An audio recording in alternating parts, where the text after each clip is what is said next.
So, welcome to the third instalment of the Three Muscateers. I'm here with Peter Scudamore-Smith, who's the cultivator of all things cultivated in Uncorked and Cultivated, and Ken Gargett, who is scribe to the stars. And today we've got all things Pinot. We've got a Pinot G from the Granite Belt, made by Pete McGlashan, who I personally regard as a god of winemaking out there. And then we have two Pinots from, one from Tasmania and one from Murrumbateman, I think, by our friend Tim Kirk at Clonakilla. So we're going to taste these now. We've got the first one in the glass, which is the Pinot G from Ridgemill Estate. Scuds? It's got a brassy colour, but don't get upset by that. Not all white wines have to be pale green straw. The reason for the colour is that Pinot Grigio, the same grape, whether it's French description or Italian description, is a brown coloured grape. So when you press the juice, you do get a brassy colour. Some winemakers take it out, some winemakers leave it there and make it look a bit more natural. Well, Gris stands for grey in French, doesn't it? So they named it Gris because of that very colour. Doesn't stand for it, means grey. Yeah. It's not a Six of one. It's not a grey grape, even though the correct French or Italian Gris or Grigio is in fact grey, but it's a brown skin, not a white skin as in Semillon. Palate, Chris. So having a look, it's a little bit more oily than I would have thought being a Grigio. The difference between Gris and Grigio to me is the difference between the French and the Italian style. So I would have expected this to be a little bit more light on its feet and not quite so oily on the palate, but I really like the oiliness on the palate because it's got enough acidity to clean it out. It does remind one much more of Alsace than it does of the Italian varieties to me, so of the Italian regions. It is a bit heavier than I was expecting. It's interesting. I love their Chardonnays. I think in preference I'd probably go with their Chardonnays rather than this, but it's certainly worth having a look at. Talking about it, what it is, it's unwooded, so it's made in stainless steel. It's 13.1 alcohol, so it's sort of verging on the Gris style. A lot of our Italian friends drop bucket loads of Pinot Grigio into Australia at around the 12.5 alcohol, and they're a lot more lighter and leaner and less fruity. This is more structured, more depth, and because it's got brown skin, it's fairly reasonably full-bodied for a white wine. One winemaker once told me that the difference in Australia between naming it Gris or Grigio depends on whether you can sell it for more than 20 or under.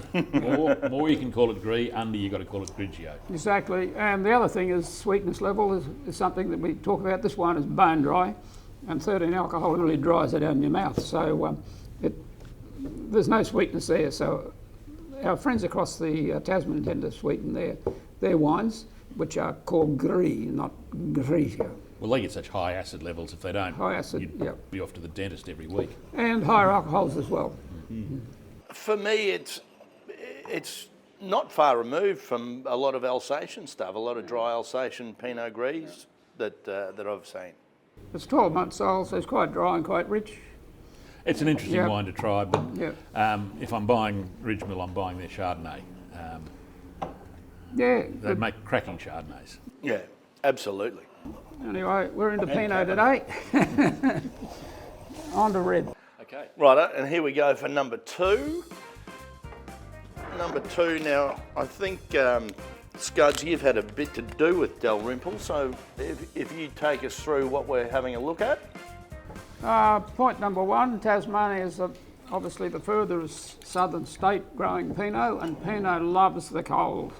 So if you want to have lovely, delicate, light-bodied, fruity Pinot, go to Tassie.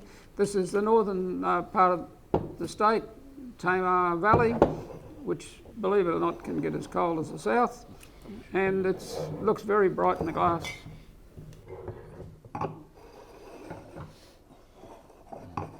What do you think? Yeah, I mean, Pinot in Australia is interesting because for a long time they tried to work out first how to make it. I think the early makers were trying to make it like Shiraz, and that was just a disaster. Then they've worked out now, obviously with experience in Burgundy and that, how to do it properly.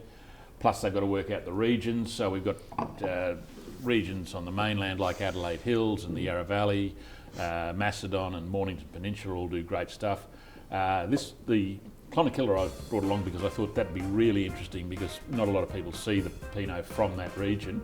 And you're talking cold, well, around Canberra in winter, cold as a politician. Charity. Yeah. That might be the case, but when you say cold, you look at the temperature in which the grapes are ripening. So because Tassie's so cold, it's pretty late, March, April. And I guess Canberra's not far, Murrumbateman and ACT are not far behind. But Pinot's an early ripening variety, so you need to grow it in cold areas only. I'm just going to ask Scott a question. Do you think that one's got some whole bunch, the second one? Just got that sappy, briary character. I think they both have. The other challenge for the Clonakilla is it's slightly cloudy, so it's been bottled unfiltered, unfined, I would say. The Clonakilla, it's a little bit more silky, a bit more elegant. Clones is another big thing for Pinot. There's all manner of different clones. Some work with sparkling wine better than they do with red table wines. This one, Clonakilla, is interesting because one of the clones was planted by Tim's dad in 1978 when they planted the vineyard. The vineyard's about half an acre, so it's a tiny, tiny little production. But he has a clone that no one's identified. And Pinot does have a propensity to shoot off and make new clones here, there and everywhere. But this is one they haven't yet identified. Can they're genetically unstable? That would be the technical term. Yes. Dalrymple's more pure fruit, more light-bodied, more perfumed, whereas the Clonakilla's a bit macho, a bit rich. Both lovely Pinots. If you're into drinking Pinot from either place in Australia, they're very nice drinks. Oh, yeah, I'd be happy with either of those. I love the Clonakilla, but there are days when, depending what you're eating, also you'd pick the Dalrymple. In order, Dalrymple first for lighter foods, heavier foods, the Clonakilla. I'm just enjoying that little bit of feral note that I'm getting from the Clonakilla. Yeah. I think that's quite clever to be able to get it without making it too much the other way, and I think that's probably a little bit from being unfiltered, unfined, a little bit of stem contact. Yeah. But that little bit, I just think it just adds to the, all the bits about the wine. The Dalrymple is sort of wine by numbers for me. It's good not and commercial, it's clean, not and commercial, but it's It's a big cup. It's a big cup. It's a big company bigger product. producer. Yeah, big that's exactly product, what it tastes like. And they want nothing wrong with that. No, but it's a wine for all people. Yes. This is a bit more sort of.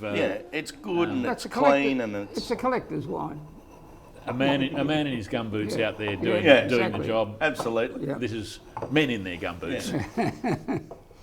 So there we have 3 lots of Pinot. The Grigio from Ballindine, the Tasmanian Big Business Pinot, and the Small Business Gumboots guy here. And I like them all for different reasons. No, Clonakilla. We know that's Clonakilla. We love Tim Kirk. No wonder they call you 10-take Deacon. Well, that's why we cut and paste, But I think they've all shown fairly well, and I think they've shown up for what they are. The Dalrymple being the big business, clean, everything right, ticks all the boxes Pinot, and the Murrumbateman, the Clonakilla with a little bit more character for me. I just see a little bit more interest in that wine. A Burgo fire wood. Yeah, exactly what I think. Yeah, you sit here and you think, okay, that's a Burgo cracking Aussie Pinot. That one you're sitting there going, now what does it remind me of? Which particular, Mazzini or something like that? Yeah. Well, thanks for tuning in, and for the third edition of the Three Muscateers, and it's goodbye from us, and we'll see you next time. Oompa. Three Muscateers is brought to you by Grays. If you like the wines the boys tried today, click the link below. Cast and crew ensured that no wine was wasted in the making of this episode. This has been a Three Muscateers production.